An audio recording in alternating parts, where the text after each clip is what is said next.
Hey guys, Sleepyhound Piper. We are back with Call of Cthulhu. We are on the second half of chapter 2. We had just finished the couplet. I'm going to read it again. That is not dead which can eternal lie, and with strange eons even death may die. All right, we're going to read the rest of chapter 2. Lagresse, deeply impressed and not a little bewildered, had inquired in vain concerning the historic affiliations of the cult. Castro apparently had told the truth when he said that it was wholly secret. The authorities at Thurlane University could shed no light upon either cult or image. And now the detective had come to the highest authorities in the country and met with no more than the Greenland tale of Professor Webb. The feverish interest aroused at the meeting of Lagrange's tale I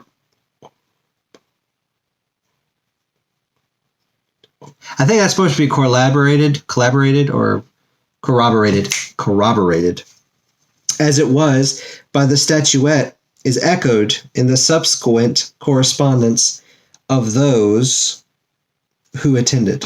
Although scant mention occurs in the formal publications, I'm assuming that's the word, publications of the society, caution is the first of these accustomed to face occasional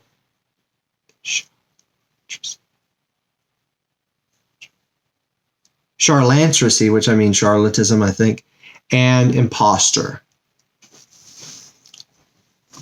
Lagresse, for some time, lent the image to Professor Webb, but at the later's death, it was returned to him, and the remains of his possession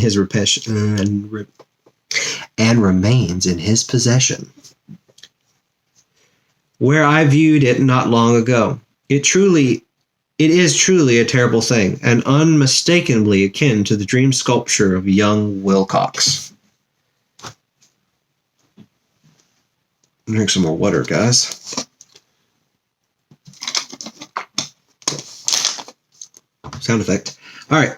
That my uncle was excited by the tale of the sculptor, I did not wonder. For what thoughts must arise upon hearing, after a knowledge of what Lagresse had learned of the cult, of a sensitive young man who had dreamed not only the figure and the exact hieroglyphics of the swamp-found image, and of the Greenland devil tablet, but had come in his dreams upon at least 3 of the precise words of the formula uttered alike by Esquimaux biologists and mongrel Louisianans. Professor Angle instant start on an investigation of the utmost thoroughness was immediately natural. Intimately natural. I look like a Vulcan with that angle, or Romulan. Let me refine where I was. Though privately I suspected young Wilcox of having heard of the cult in some indirect way, or of having invested a series of dreams to heighten and continue the mystery. Invented. A series of dreams to heighten and continue the mystery at my uncle's expense. The dream narratives and cuttings collected by the professor were, of course, strong corroboration. But the rationalism of my mind and the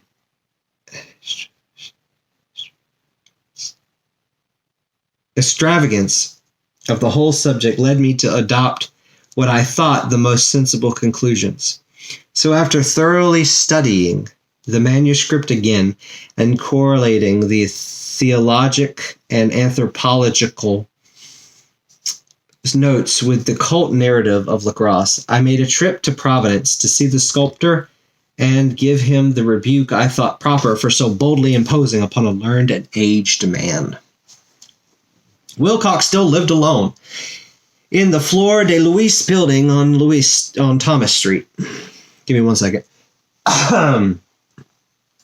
a hideous Victorian imitation of 17th century Breton I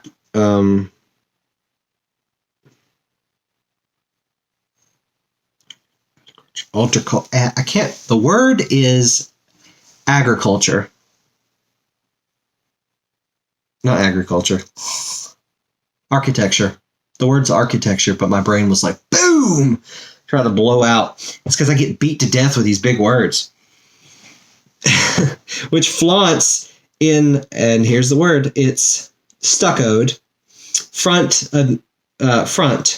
amidst the lovely colonial houses on the ancient hill, and under the very shadow of the finest Georgian steeple in America.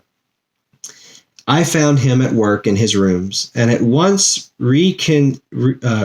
conceded from the specimen scattered about his genius is indeed profound. That his genius is indeed profound and authentic.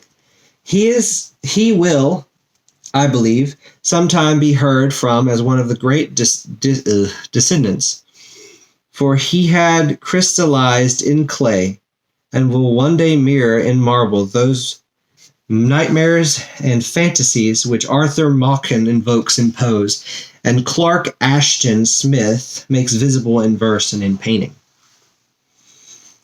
Dark, frail, and somewhat unkept in aspect, he turned languidly at my knock, and asked me my business without rising. When I told him who I was, he displayed some interest, for my uncle had excited his curiosity in probing his strange dreams, and had never explained the reason for the study.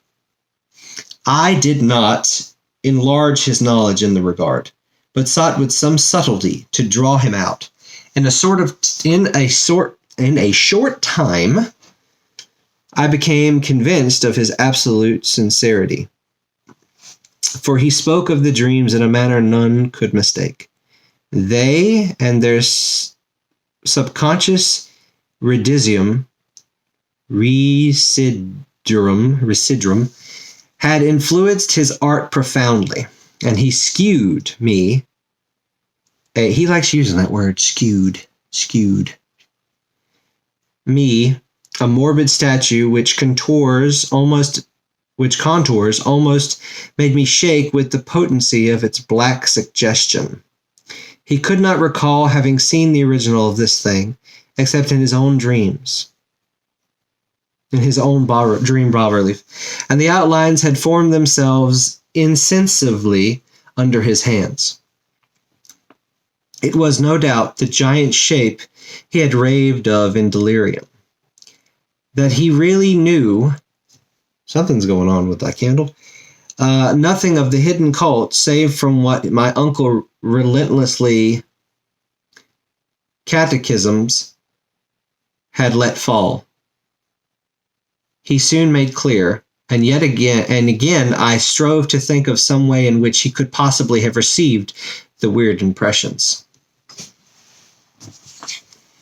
He talked of his dreams in strange, poetic fashion, making me see with terrible vividness the damp cyclopean city of slimy green stone, which geometry, he oddly said, was all wrong.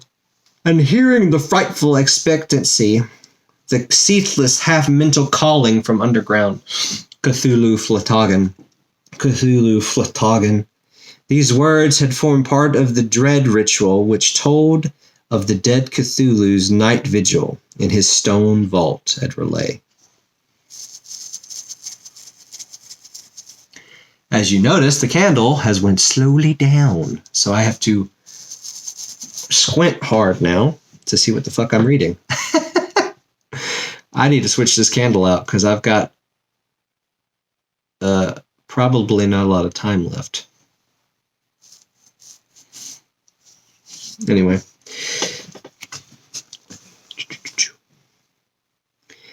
I felt deeply moved despite my rational beliefs. The light. I'm so sorry, guys. Sorry, guys. Okay.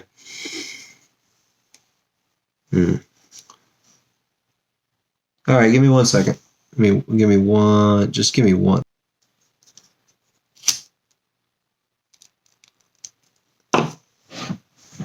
All right. Sorry. I have 2 candle holders, and so I decided to use the other one. And we are back in motion, buddy boy. Buddy boy. I did burn the crap out of my hand trying to switch the other candle out, so that was fun. Anyway. So let's refine where we were. Wilcox, I was sure, had heard of the cult in some casual way and had soon forgotten it amongst the mass of his equally weird reading and imagery. Later, by virtue of sheer impressionism,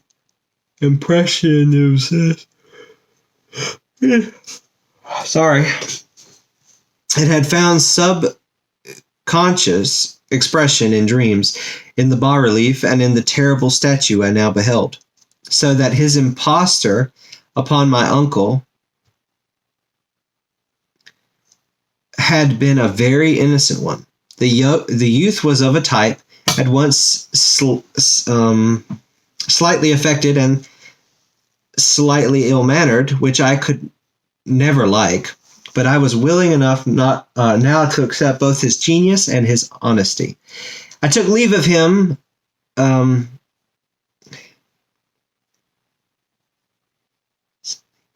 amicably, and wished him all the success his talent promised.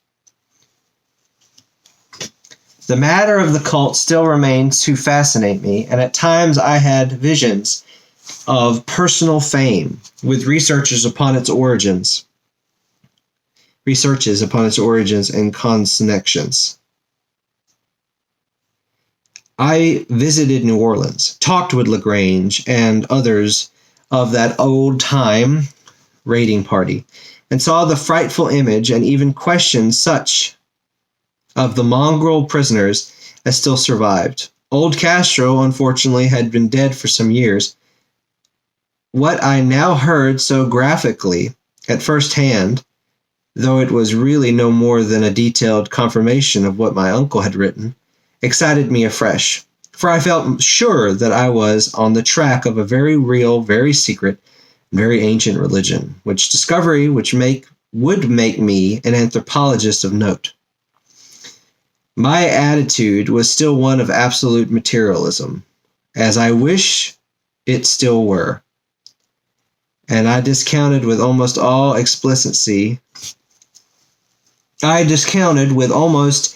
explicable perversity the coincidence of the dream notes and the odd cuttings collected by Professor Angle, which was his uncle, if you don't remember.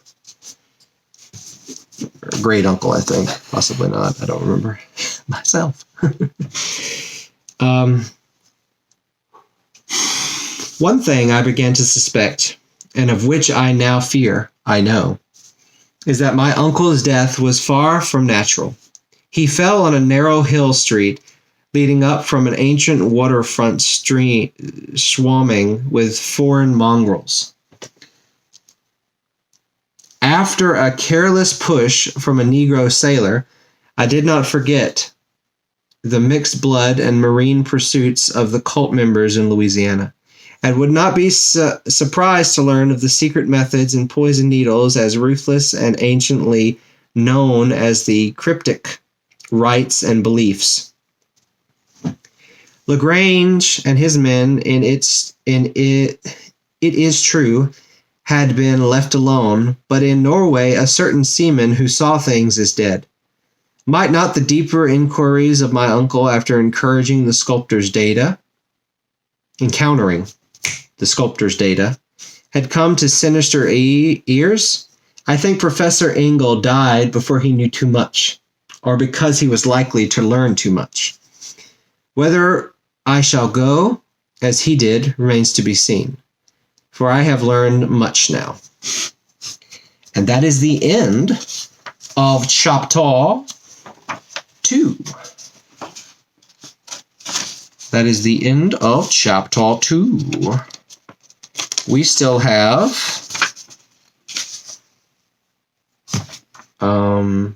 about 9.5 more chapters, or 9.5 more pages. Anyway, this one's going to be short because I didn't want to have a part of one and then a part of the other. So we are going to end it here. That is the end of chapter 2, part 2. So we see you guys in the next one. Bye.